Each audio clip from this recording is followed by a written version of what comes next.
check who's watching this. Learn more. All right. お世話になっております。Krakusei de gozaimasu. Yeah, so it's my first attempt at a live stream on YouTube. I am joined here today by my good friend, Luke. Hello. Hey, Luke. Thanks for joining us today. Yeah, we'll see how this goes. I'm assuming timing-wise, not the best time in the world for either people in Japan or people on the other side of the world. Maybe in the UK. What time is it in the UK? So the UK is 8 hours behind. So We're now almost 3 o'clock, so it'll be morning. really early morning. Very early. Yeah, not too confident we'll get many people viewing this while it's live, but Soldier on anyway. anyways, we'll give it a shot. So this segment of the Krakusei in Japan channel, obviously the main purpose of the channel, as you may know, is to encourage you guys to learn Japanese, or some tips for learning Japanese, of course, and any sort of advice for living in Japan as well. So that's obviously through my own experiences would be great, but I do have a lot of great friends here in Japan who have lived here for many years, of course Luke included, and yeah, want to share, and some of their wisdom and knowledge and takeaways from their time in Japan as well. And of course, my personal experiences may not always relate, so other people's experiences may relate more with certain viewers. So thanks for tuning in. So a little bit about Luke. He is also a fellow YouTuber. You can find him on One World, Two Dreams. Is that, Yes. Is that right? Yep. So One World, Two Dreams for our travel videos, me and my wife. And then I also used to run a blog called We Japan, about working in Japan, about my experience. Some videos are slowly going up for that, but there's an old website that's also up on the internet for that. Awesome. So you can find him at One World, Two Dreams and We Japan. So if possible, I'll figure it out later. I'll link it down below or up above, whichever way you go. So a little bit about Luke. Luke comes from the UK. Hails all the way over from UK. He's been in Japan, is it, did I get that right, 8 years, or how long has it been? When I total? first came to study, it was 2010, 2011, and then I came to work 2012. So yeah, Okay. 8-9 years consistently. Okay, so you're about the same as me. You came over in 2012 then. Yes, I did. Oh, okay. So yeah, we're pretty much the exact same. And then you also studied for a year in university. Okay, so yeah, we're pretty much carbon copy. Yeah, so Luke is pretty much exact carbon copy of me, or I'm a carbon copy of him, however you want to see it. I'm older though, so There you go. he's a copy of me. But yeah, very similar story. Had I think an early obsession, early interest in Japan. Took that one step at a time, and slowly kind of progressed through studying here in university, taking the language studies seriously, and then moving over for work full time. So yeah, that's a little bit about Luke. Of course, I'm going to ask him some questions and have him explain a lot more about his journey in Japan today. Yeah, beautiful day. We're here in where are we? Aoyama Koen, I guess. Bein? I don't know. No, it's not Bein. That's the other place. I don't know if it's going to be visible at all. Very close to the Olympic Stadium, actually. Yes, we're very close to the Olympic Stadium. Maybe if we're feeling up for it, we might go for a walk later on and check that out. So yeah, thanks for joining, or thanks for viewing later on, if you're viewing this after it's live. And yeah, hopefully this can be a little piece of motivation for anyone who is obviously motivated to live in Japan or learn Japanese, of course. Cool. Also, I should note that Luke is also a fan of novelty shirts, especially in particular Hawaiian shirts.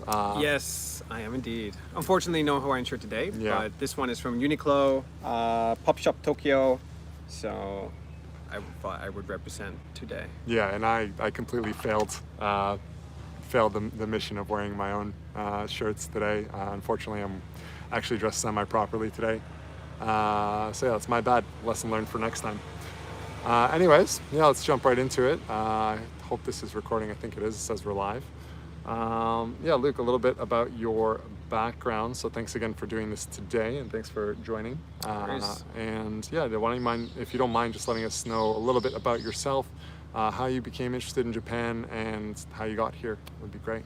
All right, cool. So as Andrew mentioned, I'm originally from England, Northwest England actually. My first interest started with Japan, I think, similar to a lot of people, born late 80s, early 90s, was through anime and video games. It just seemed like every single thing that was cool was coming from Japan.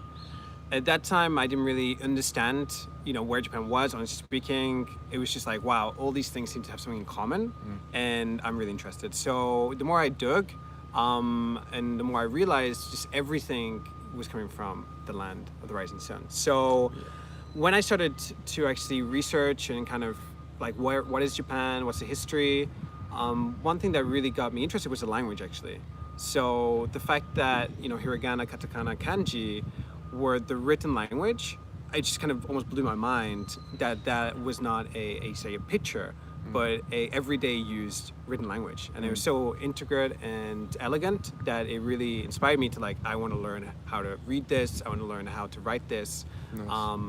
And that was really it. So initially in England, there's not many opportunities for someone to learn Japanese before going to university. And that was definitely the case for me. So I started studying myself, just using off-the-shelf books like Teach Yourself Japanese in 30 Days that had zero hiragana, katakana, and kanji. It was all just romaji. Just really, really basic stuff, but it kept the fire going. And then I started full-time once I got to university at 18. So it was about 3 or 4 years of just looking it out by myself that got me zero progress, honestly speaking. And then from 18, I started studying Japanese full-time at university. Did you grow up like amongst Asian friends as well, or not really? No, actually, I didn't know anyone, who had come from Asia at that time. Oh. Especially in the northwest of England, Right. It is kind of a working class location.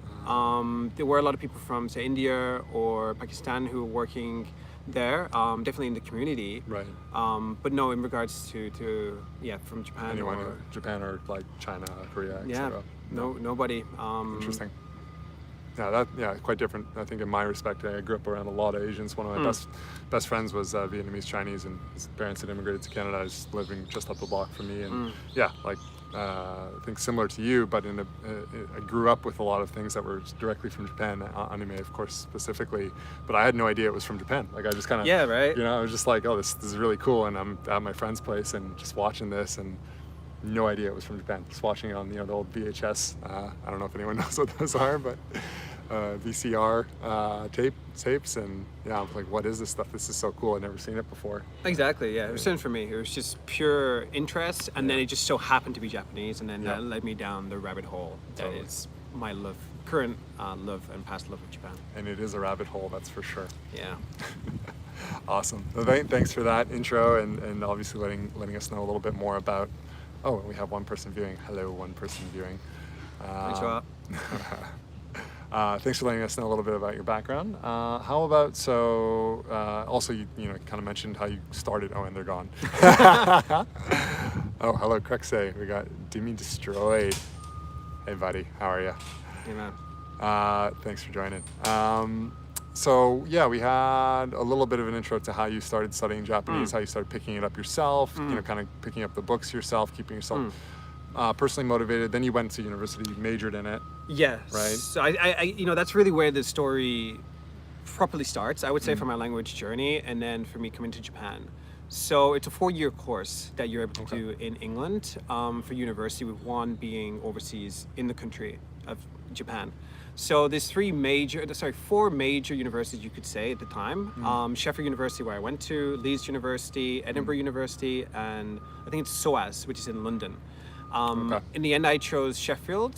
I had friends who'd gone there before. I really liked the community there. And then, I started similar to probably everybody else, which is just class. Lessons from the tutor, doing from grammar, written homework every week, just very typical stuff. Yep. That definitely, I think, would have allowed me to progress to the level that I'm at now. But I quickly realized that language learning is a very individual journey. So for me, I really started experimenting a lot into, say, alternative language learning methods, such as Anki, which I know that you're a big fan of. Oh, yeah. Specifically for Japan as well, was Heisig. So Heisig is something I discovered in the second year, because I just found it so bizarre that I was learning very complex kanji with radicals that I had not learned individually yet.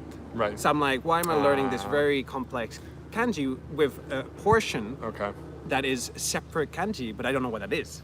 It just didn't make sense to me logically. Because I'm totally aware of what Heisig is. Can you explain it for the audience just in case? So Heisig's method is the idea that I should know. that kanji is made up from radicals, Right. and every radical has some original meaning. So, for example, you have fire, like he, Yep. and we know the main kanji is that, but as a radical, it's generally at the bottom like that. So every kanji that has a radical probably has some connection to fire. Okay. Yeah. So the idea is, if you can put a meaning towards all these radicals, Yeah. then you can break down even the most complex kanji into a story. Right. Okay. And that the human memory is much better at just remembering stories than it is purely, trying to do a picture perfect memory Right. of the kanji. Right. Yeah. Okay. Yeah. So, like, for example, nimben, right? Like for the radical for human, right? So if that's in there, like hataraku, like to work, that means like the person is doing the work. Well, how would that even with like nimben and then ugoku, right? Yeah, so you'd have it on the left, exactly. And then even like ugaku would be broken down, and it's really, you can be very creative. So my person, my mind was Mr. T. So any, kanji that had the person radical in was Mr. T in my story. Okay. So the traditional way that That's pretty funny. the kanji is taught, even in Japan, is the usage. So Yeah. what are the most common?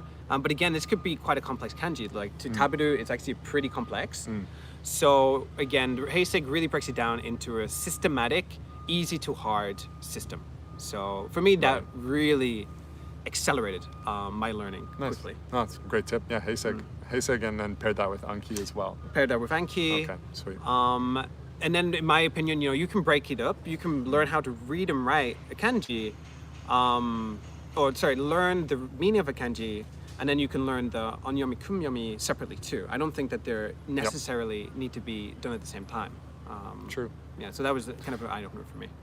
Would you have a onyomi or kunyomi? Like, do you think what would you think would be easier to learn first? For me, I think the biggest challenge for a lot of people approaching Japanese is just the complexity of the language. Like, you look at a piece of paper and you have no idea from day one what anything means.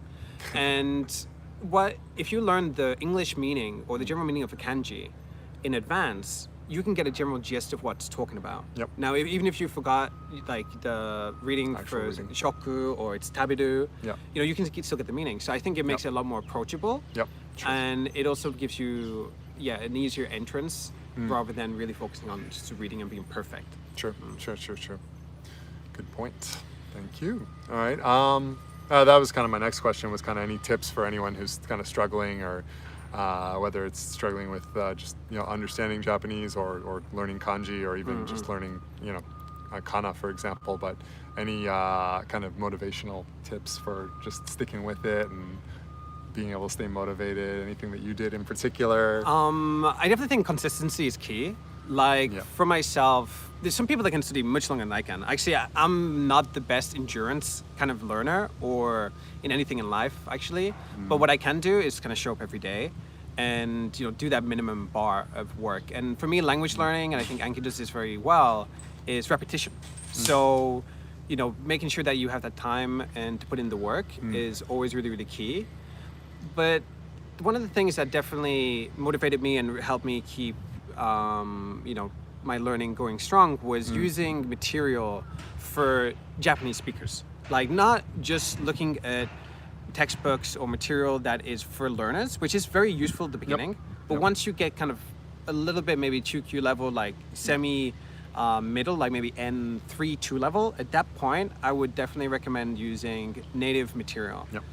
So for myself, I used to watch a lot of variety TV. Shabukurī 7, London Hearts, Sakai no Hatabata Itakyu, so many. You love ITQ. Exactly. And it's enjoyable. And you don't need to really, again, be too dedicated to have to understand everything. If you understand 60%, 70%, it's going to get better every day. And that definitely helped me when I came over to study, put away the textbook and really just live and expose myself as much as possible and really just throw myself in the thick of things. Was that when you were already here, or was that when you were also in the UK still? So just before I came to the UK, I was using those materials, but it was very limited. I had to like at Yeah. that time watch really old dramas, Yeah, like yeah. Kita no Kunikara, which is like this 80s drama, really rubbish, but it was the only thing I could find online. Yep. But still, you know, it was okay. And then when I came, it was a lot more, you know, actual Namahoso kind of TV. Yep, yeah, of course. A lot more exposure. So Just yeah. the immersion piece once you're here already. Yeah. Mm-hmm. Gotcha. Yeah, definitely. I agree. I think, yeah, once you get to a certain point and you feel like the textbook stuff is getting a little bit dry, definitely a good idea to mix it up a little bit. Get some obviously pop culture or cultural content in there. Not saying to go full blown like oh, this truck going by. One sec. Like Murakami Haruki level of, you know, like ninth, was it? HQ Yondoku or something like that. I can't remember what it's called. Yeah, like Norwegian Woods level of intensity. But yeah, just like, I mean, I love manga. Like it's simple. It has the ruby on top. It's so easy to read. Even if you don't know the kanji, you don't even really have to look it up. You can just see the kana on top, and it's such an easy way to make learning a little bit more fun. Pairing it with your hobbies as well. You know, I was a big tennis fan at the time, so any manga or anime that was related to tennis, I you know, or magazines just related to tennis, I got my hands on, and however possible. And I think nowadays it's a lot easier than it was Definitely. for us growing up to get your hands on that kind of stuff nowadays. So yeah, awesome. Thanks for that. Moving on. So you've been working in Japan for, yeah, as you mentioned, almost 8-9 years now. You've been in a German company and 2 Japanese companies. Can you give kind of rundown of your experiences in both the German company and the Japanese companies? What's the good? What's the bad? Yeah, definitely. I can also mention maybe how I came to Japan, because Yeah, sure. as a British person, you're able to get a working holiday visa. So working holiday visa was kind of my doorway into Japan. It didn't mean I had to have a sponsor or anything like that. So Oh, you started a working holiday. I did Oh, start I didn't know a that. working holiday, yeah. Nice. So straight out of university, I managed to get the JLPT N1 before I graduated, which was, yeah, really, really tough, honestly, to get it. But it is debatable whether it is really a show of realistic Japanese level, which I do agree. Yes, we are, We're sir. alive, Yes, we yeah. are, sir. In Tokyo. And after I graduated, yeah, I got an N1, and then I wanted to come to Japan to work. And then the easiest way for me to do that was through getting a working holiday visa. So I saved up, applied for that, and then came over. And then the first company I worked at is an intern, an automotive German company, and that was interesting. How did you find that? Did you find that from once you got here, or when you were in the UK? I actually found it online before I came, a website called Copra. So Copra Copra, yeah. is an internship. CORPA. I think it might be Corpra. Koopra. Corpra. Yeah. Yeah. That was Fab. Fab was also doing events for that when Yes. I came over. Yeah. So that was my Copra. gateway in, Okay, and I managed nice. to secure a job 1 week before my flight. So I actually got my flight over. I was kind of confident that if I came, I could find something. But I was fortunate just a week before the flight to actually get that decided.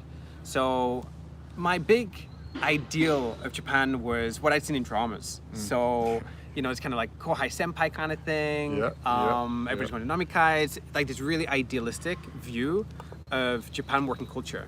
And actually, I wanted to work in a Japanese company. I had applied to Rakuten and all these other companies from England. Yep. So starting actually in a German company was very different to what I imagined. And it was not as dynamic.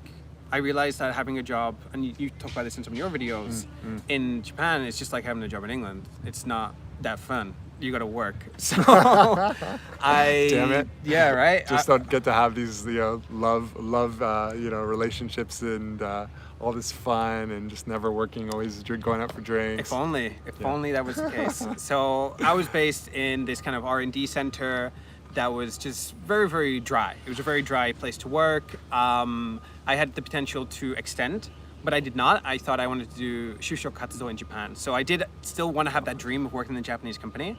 I felt like The dream. the dream. I felt like N1 was not enough, and that for me to reach that like Mount Fuji peak of Japanese, I need to really live, breathe, dream, be Japanese, which was foolish in the end because I cannot ever be Japanese.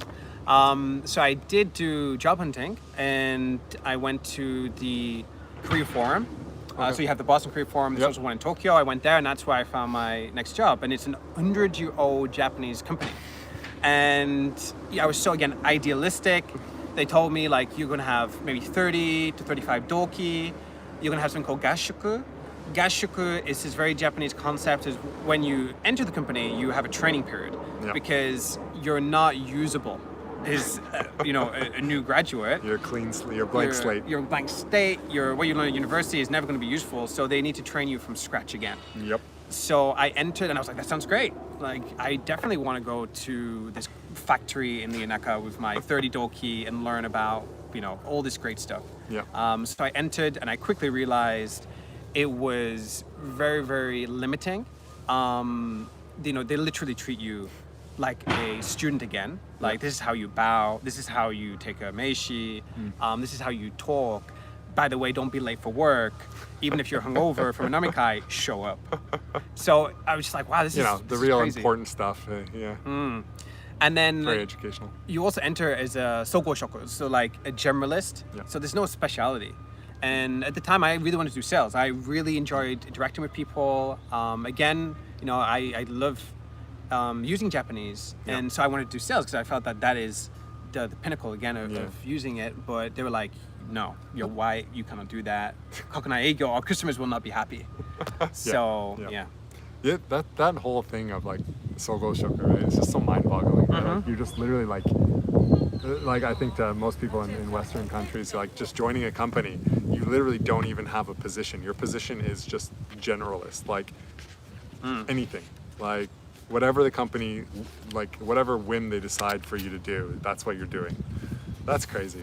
Yeah, and often you'll be shuffled around. So I remember myself when I joined. I had my 30 of Adoki colleagues at the time, and we had 2 months of generalized training. Yep. And then after that, the Jinji would come in, the HR, and he would tell us our location and our new shokushu, like what we're gonna do. Yeah. So he'd be like Hokkaido, Jinji, or Kanagawa, Eigyo, so sales guy, and then we'd go around the room and tell everybody, and we'd be like, oh my god, like. There's some people from Tokyo who got sent to Hokkaido, and everybody was in shock. So just like you mentioned, you could literally be like HR from that day. There's no rhyme or reason to it whatsoever. There's not. It's just a whim of the HR, and they can interchange you around. Yeah. It's your life is in their hands, which again, I thought was such a great concept. Yeah. Somehow. Yeah. Idealistic, Somehow. working to life. Like, we're gonna be a family. Yeah. Like, they're gonna tell me what to do, and I'm gonna feel really great about that. But You're also gonna retire there, and exactly, I didn't even look at the salary. I was like, I wow. probably could have took other roles that would have been financially better, but I chose this company purely because it was purely for the fact that it was the most Japanese available at the time. Wow. Yeah, and then, sorry, I'm really dragging on here. From that Japanese company, No worries. I moved into my current company, which is still Japanese, but it's a lot more international. And it's a consulting company, so it allows me to actually do that sales role that I was really wanting to do before. So I managed. That's where we met. And that's where we met, yeah. So I managed to put up with the Japanese environment for about 1.5 years, 2 years, and I hit my limit. Yep. I all wanted you to take could take. control. Yeah. All the Japanese you could take. That's it. And then I moved into my current role, Damn. which has been exciting.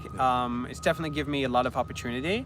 And again, it is sales. It is not quite as requiring of my linguistic skills, but what I realized is you can always try to reach a certain peak with your Japanese, and you can keep chasing for that 100%. But once you get to like say 80 or 90%, and you're able to do business, you're able to read a contract, do emails. Yep. That's such a good level. Yep. And then once you need to get that extra 20 or 10%, you need to put in like 700% of the effort that it takes you just to keep there. Yep. So it's really what's the ROI, and I realized Yep. that was it. Like, for me to try to push any further this Japanese dream of becoming Yep. Japanese, which again I realized was impossible, it's just better to keep with my N1 kind of work advanced level Japanese and just do something that I'm passionate about and I enjoy. Yeah. No, that's a good point. I think so many people, myself included, had this like, this ambition, this fire in us when we started learning. It's like, especially when we started getting decent at it and taking it very seriously, like, oh, I'm gonna speak it so fluently that like a Japanese person can't distinguish if they're speaking to me on the phone. Exactly. Which I think, we have to a degree. Like sometimes I won't even mention that I'm not Japanese, and I'll use the kind of my pseudonym Japanese name when I'm reserving, and I'll show up and the person's like, "You're not this person." I'm like, "Yeah, no, I'm the person who booked it," right? So that you feel good about that. Those are like little wins, but yeah, like you said, like it's just the higher you attain to reach, you just realize the ceiling is just that much higher, and it's never ending. And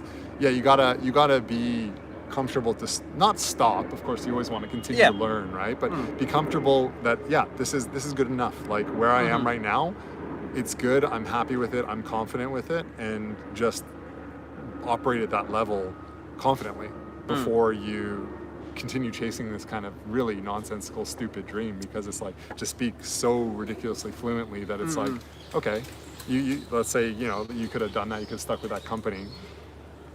Like, I mean, I don't want to get into like details of financials or anything, right? But like, I think just speaking very vaguely, like, are you making more now, or were you making more at the time of that company? Oh, I mean, it's much more now. And even if I had stayed in that current company, and I assume my salary would have gone up, I probably would be earning about a third of what I'm earning at this current time. Yeah. And yeah, it all comes back down to the reason why you're here. And for me, the language definitely was the gateway, and it was passion. It's what drove me to get to that level that I needed to be to find a job. Yep. But reality does hit, and you got to realize, okay, if you want to keep that idealistic dream, then you're going to sacrifice potentially your finances, your quality of life. Yeah. And is that worth it? And then for me, it was not. I realized I could keep that language, and then you actually utilize that in a position which is actually more leveraged towards my other unique skills, which is being able to speak English, working with global companies, and all this. So actually, it turned out to be a win-win by taking a step back. Totally. Yeah. No, 100%. Nice, sweet. I think we've dragged on that topic a little bit, but thank you. I mean, it's obviously extremely useful experiences, and you've seen more. I've like learned from other friends about the horrors of kind of toughing it out in Japanese companies, and I just kind of I skipped that phase altogether, went straight into the Japanese consulting company where I knew there was some value on English. Of course, joined a very kind of Japanese-centric team, which I was happy about because I got the best of both worlds and I got to excel my career. But yeah, like kind of dredging it out as like Sogo Shoku, as just like a generalist, where you're lumped in with a group of others, and you're literally you're if you stick out your nail down, like the Japanese expression, right? You're no different than anyone else. You're a blank slate, and you just slowly climb that ladder. Exactly. Yeah, it's not. I don't know. Not for me. I don't think it's for you either. It's an experience. It's not that I don't necessarily regret doing it, but it was definitely the right amount of time for me. Yeah, I think you capped it off at the right amount. Yeah, I did. Nice. Well, thanks for that. Moving on. So another interesting, unique part about your experience, in particular, not just in Japan, is that you actually quit your job once and with your wife traveled the world, hence the One World, Two Dreams channel, which is very, very nice. I suggest that everyone who is watching this to please check out One World, Two Dreams. I love it. I comment on every video and I like every video. They're awesome. But yeah, so you essentially, quit your high-paying, high-rolling job in Tokyo and said, screw this, I'm out. And your wife quit as well, her job, and you just pretty much travel the world for a year? A year and a half, yeah. Right. I mean, so like I mentioned, when I came to Japan, I had different values. It's about language. It was about me being an individual. And I also met my wife in the third company which I moved into. And she's actually not Japanese, she's Korean. So, I fell in love with her because she's an amazing person. And we obviously I'm from England, my wife's from South Korea. And so we decided we both didn't choose to be in Japan. We individually did, but is this the right place for us? And we didn't know. So we thought, okay, the only way to really know this is to leave, actually. So at the end of 2018, we made the big decision to leave Japan. And, I literally gave up my Zairyu card, the working visa that I had. Green card. My green card. I had to put that back. We literally closed our bank accounts. We left without thinking we were going to come back. We knew it was an option, but we definitely did not intend to come back. So we wanted to find out, like, we love Japan, but is there somewhere better? So we left. We spent 3 months in Korea. I learned a little bit of Korean. That was really interesting. Korea was actually something I knew zero about. Even within my time in Japan, I thought kimchi was Japanese, which is sacrilege. Oh wow. Yeah, I mean, I'm just like, this is Are you even allowed great. to be saying that right now? I know. I'm like, kimchi. We're live. Kimchi's we're live. amazing. And it's like, I didn't think that. it's written in katakana, but hey, it's probably Japanese. So even yakiniku, right? Like barbecued meat. It's like, oh, this is all my stuff I love. It's Japanese, but it turned out it's Korean. Yeah. Yeah. So, you know, we spent some time there and I really did enjoy it, but you know, the career probably wasn't there. We went back to England, so I spent a long time, 2019, back in the UK, thinking like, oh, maybe I've grown into it. Maybe I should live here again. Unfortunately, not. It just didn't meld well with us. I think I got used to being in Asia, so I actually found it very difficult. Reverse culture shock going back home. Oh, totally. Yeah, I was the same. I felt like a tourist last time I was back in Canada. Like totally. So bizarre. Yeah, so that was off the cards, and then we started traveling. So we started traveling from October 2019. We went to Vietnam, we spent time in Thailand, we went to Kuala Lumpur, Indonesia, and then we spent a great time in Australia and New Zealand. And all those places are great, honestly speaking. We did enjoy it, and we intended to continue exploring, but mid-trip we realized, like, for our skill set, and for just our priorities in life, somewhere safe, somewhere where our friends are, somewhere where we can kind of see a career future, was Japan. So we decided that we're going to come back. We decided that after the trip, we would return. We didn't know what would be available for us, but that's what we would try to do. Yeah. And then COVID-19 happened. You were set to go to China. We were. We were set to go to China at the beginning of 2020 from Australia. So... Yeah, obviously stuff started getting very, very serious at that point. So we changed our plans. So we went to Korea and we're like, okay, we're gonna go back to Japan. Yeah. We picked up some of our luggage that we left there and then we returned. So I came back to Japan in February, end of February 2020. Yep. And then 2 weeks later, they closed the border. Yep. So we were very, very fortunate to come at that time. I managed to return to my previous company. I had left on good terms. So did my wife. Always leave on good terms. Always leave on good terms. Yeah, don't burn no bridges. Don't burn no bridges. And then since then, I've been back for the last year, and I've really, really enjoyed coming back. It feels differently. I think a lot of people who live, as international individuals in Japan, you can become frustrated with a lot of things. There is definitely negatives that I think you've touched on in your videos, but. Making that conscious decision as a couple to come back, and for me a second time, it's definitely changed my perspective. I definitely took a lot of things for granted, and leaving the country really allowed me to see that. And coming back again, like, we're here now long term. We're like thinking about getting a house, thinking about raising our children here, which is a really big commitment for two people who are not native Japanese. Totally. So we know the difficulties, but there's a big trade-off to being in somewhere like Japan. No, and very glad to have you back. Obviously, didn't see that coming, so it was a very nice surprise when everything kind of it went down. It might have, who knows? It might have gone down differently if COVID didn't happen and whatever, right? It could have, yeah. Yeah, who knows? But glad to know that out of the majority of countries that you were able to visit, that you still felt Japan was kind of the best and the safest, and that's awesome. Glad to have you back. Yeah, thank you. It's good to be back. Yeah, sweet. All right. What do you think, just on this topic, because I find it personally very interesting, having only, I've traveled quite a bit, but I've only really lived in Canada and Japan.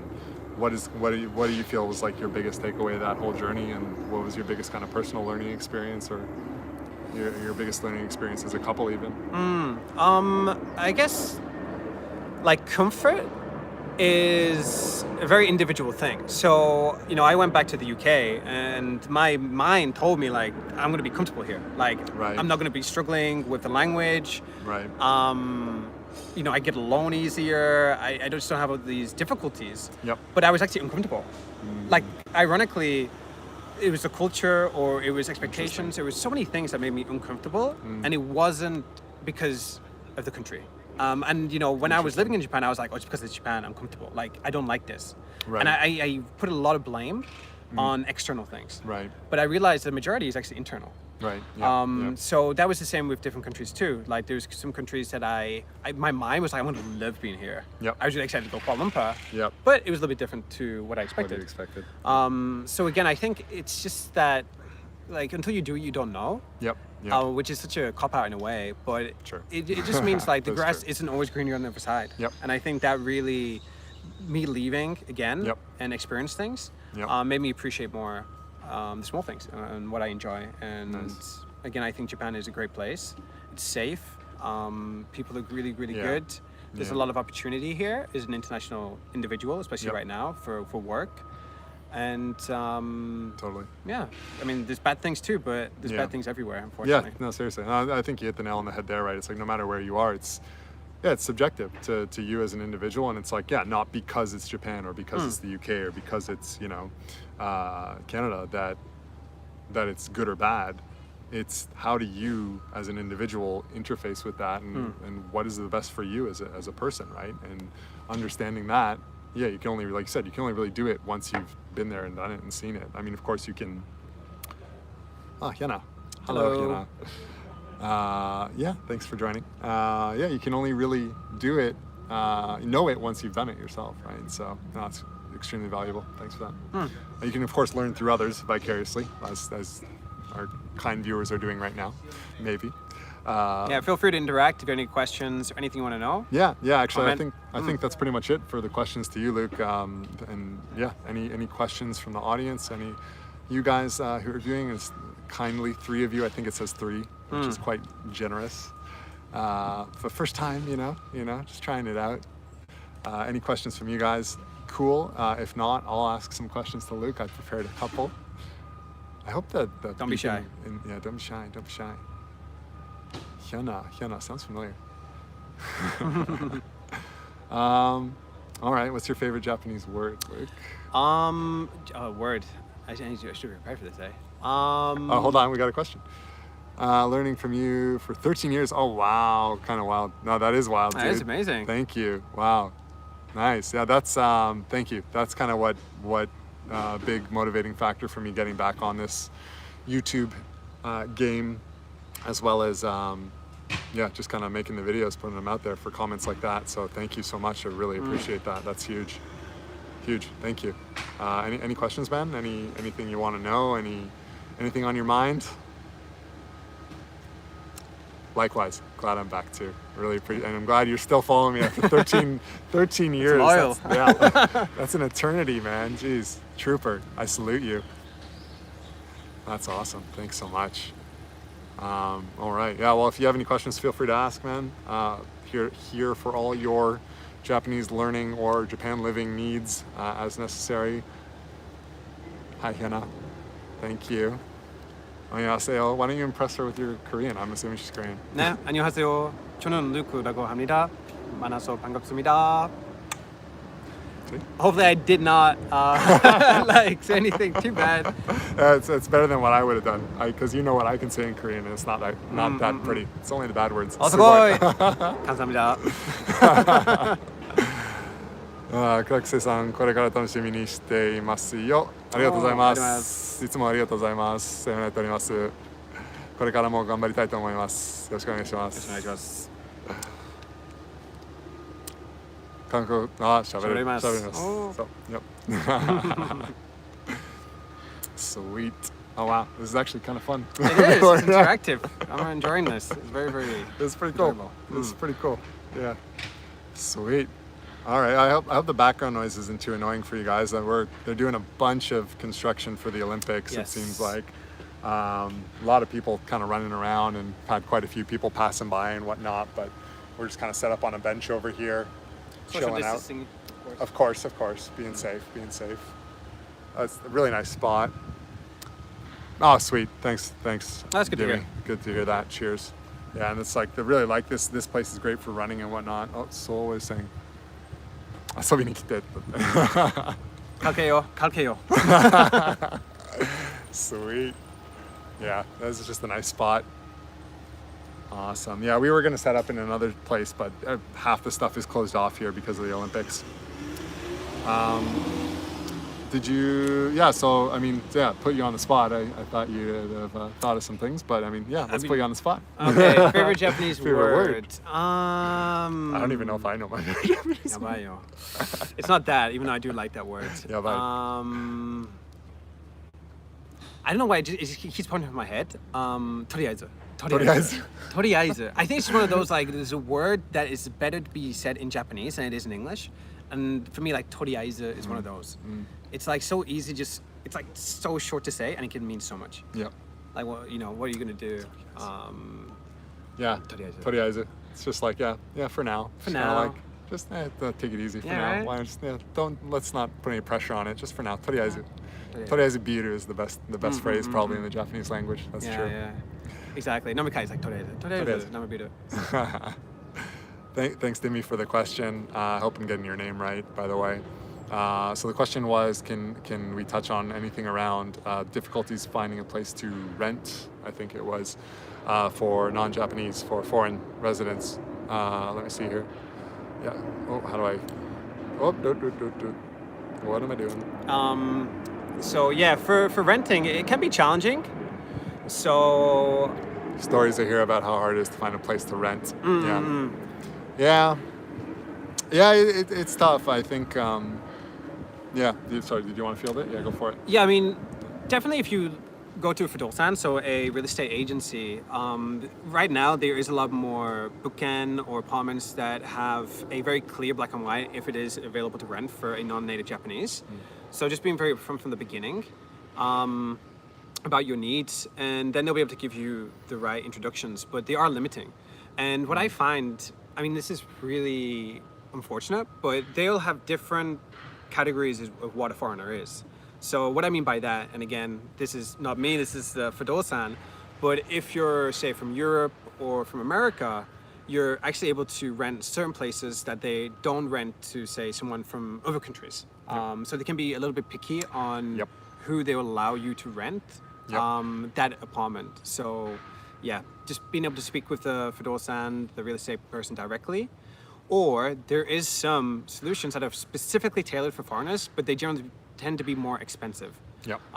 So Careful of that going as to well. a Japanese specific, like typical Fudosan, and then negotiating is the cheapest way to do it. Yeah, I think from personal experience as well, having a hold on the language by the time I got here, competently enough to be able to have a back and forth with a Japanese only speaking real estate agent goes a long way. And yeah, I mean it's quite blatantly racist, to be honest, in some cases, but it's like it's also transparent, I think, for the most part, which is, I mean, I'm not saying that's a good thing or a bad thing. I mean, it's probably bad, but I mean, it's good in the sense that like they'll be transparent with you exactly. It's like, we're not going to waste your time. Don't even bother looking at this. Here's your options. So it can be limiting. One tip around this, I mean, it is what it is. It's probably getting better, more and more these days as opposed to what it was, years ago. I personally haven't had any struggles with it, to be honest. But one tip I would say is avoid the new Japanese year, like fiscal year. Yeah, Shigatsu. Yeah, so April. like April, avoid moving February, March, April, because that's the rush, and that's when lots of people move for new jobs, for school. The school semester starts from April as well. So lots of moving takes place in the first quarter of the year, particularly Feb, March, and April. Yeah. So really avoid that time. And if you are going to move over, try and do it, in the summer or in the fall, or even around New Year's time. It's usually a lot quieter then, and the competition is a lot less. So yeah, that's a tip, I'd say. Yeah, another trend I see is there's a lot more share houses that are becoming a lot more popular in Tokyo. Yep. So the rent is extremely high. So share house is a good kind of middle ground, and it's also potentially good for your Japanese too. So when I was a student, I was living in a dormitory in Nishikawaguchi, kind of more towards the outbacks of like Saitama, not very good, but no offense to Saitama. But Well, you gotta get Saitama. I don't know, in Tokyo, but Yeah, shared houses could be good, you know, and I definitely think they have a lower bar of entry for even international individuals. Yeah, that's true. Yeah, I've had a couple friends who have lived in share houses and mainly have had good experiences. It's I'm sure most people are aware of what a share house is, but essentially it's just a big common space where you have your individual rooms, and it's usually a house. A lot of them can be quite central in Tokyo as well, and rent. It's. I mean, I'd say like bang for your buck. It's a little bit on the pricier side for what you get, but you also kind of get the community and hoping you're with a good group of people. A lot of times it'll be a mix of others who are coming from outside of Japan to work or study in Japan, and sometimes even Japanese people as well. So you can get the language aspect down there and make friendships there as well. So yeah, hope that somewhat answers your question. It's definitely much easier to get it, look for a place when you're here. I never thought about share houses. Yeah, easier to get places as a foreigner. Yes, it is. It's much easier, and a lot of share houses are kind of uniquely set up for non-Japanese residents as well. Yeah. If anything, I think the trend was initially that share houses were for students or for foreigners coming to Japan, and then due to a lot of people now coming from the countryside into Japan, the kind of depopulation of the countryside, a lot more Japanese people are considering share houses too. So now, definitely, I've seen a lot of, say, only for female share houses, only for, say, even native Japanese. So there's a lot of variety there, but definitely the initial kind of start of it was for more international individuals to be able to rent somewhere in Japan. Yep. And I was going to say something else on the back of that as well, but it's slipping my mind. You're welcome. No problem at all. All right, moving on for another question. Favorite kanji? This one, actually, this is easier than the favorite Japanese word. Nice. It's kuma. So I love the kanji for kuma because... okay. Yeah, so I was kind of talking earlier about heisig and like how you can make stories and whatnot. So kuma, the like no, like kanose, right? Like to be able to do. So the no is like to be able. And then kuma is pretty much that with the fire radical at the bottom. So my story is always that bears can walk on fire. Because the ability, on fire, there you have it. is literally over the fire. So that is somehow always had an interest for me. So I always like kuma. I'm just like kuma. So a lot of my like handles when I was in the UK, and I used to sign up to forums like Ling8, which is really good to practice your Japanese written. It used to be kuma 777. Like that used to be my thing. Kuma 777. So I really like kuma. I like the hibiki too. The hibiki kuma. Nice. That's awesome. Sweet. What else we got on here? Favorite food in Japan? I think I know this one. So I think it's easy. No, it's... Am I wrong? Yeah, you're wrong. It's not abarasoba? It's not abarasoba. Damn. So abarasoba was a new love that I did discover within Japan, probably within my, fourth year in the country. But my original love is noodles. Gyoza. Really? Which is kind of controversial, but I mean, I say controversial, but gyoza originally, if I'm not mistaken, is Chinese. But yaki gyoza, which is the fried dumplings, is distinctly Japanese. So you get different kinds of gyoza, right? You get shirampo, dim sum, sui gyoza, and those are more typical of the Chinese. And then even in Korea, you have something called mandu. Mandu is their equivalent, right? Which is much more, it's kind of steamed generally, but I love fried yaki gyoza. Yaki gyoza, I can just continuously eat that. Non-stop. And it's my love. It's actually a really good place at Harajuku.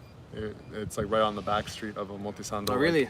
Yeah, and it's super cheap. It's like for like a 6 set or whatever, it's like 350 yen or something like that. Snap. It's dirt cheap. Yeah, well, maybe we should go there after this. Definitely. Or just live stream it straight to there. Dinner decided. Nice. Yeah, that place is great actually. Yeah. Sweet, did not know that. Learned something new about you. Thought it was abarasoba. Yeah, right? I'm not surprised. I do love that too. But gyoza, gun to head, gyoza it would be. Understood. Gyoza. All right. What else we got here? Yeah, advice. What would be your advice to someone who wants to live in Japan someday? Just not give up. Like honestly speaking, when I was like 15, 14, so many people did expect me to give up. Like my I've been there. my language Japanese, yeah, I can speak that, and I did learn Korean after. But up until I had that interest, my overall language learning history is pretty terrible. So my French teacher used to be like, "My God, like how can you not get this?" My German teacher too. Honestly, even my English is not that great. Like my spelling is atrocious.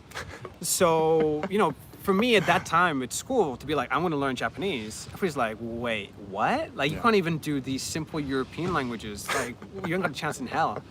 And so a lot of people did. Interesting. I said, I was going to say I don't want to say actively, but they did actually actively discourage me from that idea. Yeah. And it did feel like a billion miles away. Yeah.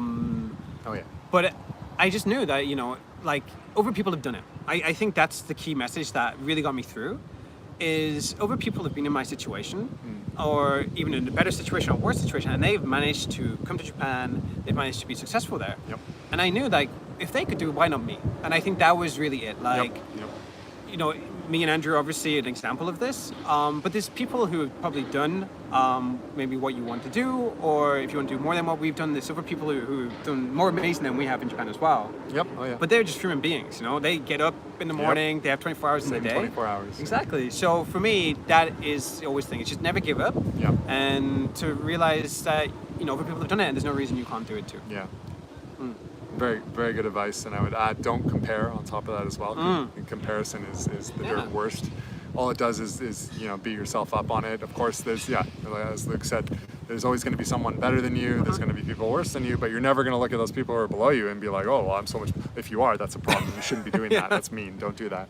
But yeah, I mean, there's always someone to look up to with better Japanese, more successful, more money, blah blah blah, more means, more connections, whatever, right? But yeah, just understand where you are and work towards your goals to get here from where you are. Don't worry about other people. Yeah, so wise words.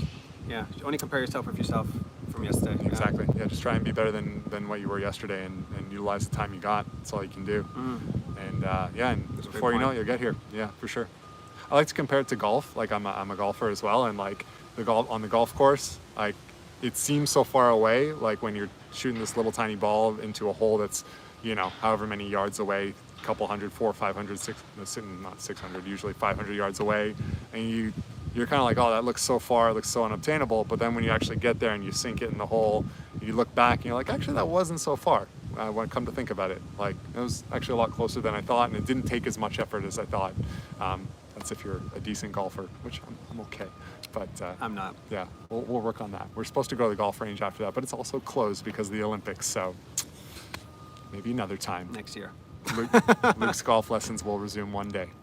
But yeah, I think that's it. Unless you guys had any other questions, closing in on the hour mark. Yeah, so. Hopefully we weren't too boring. I'm very impressed with all the people that stuck through the entire thing, so thank you so much.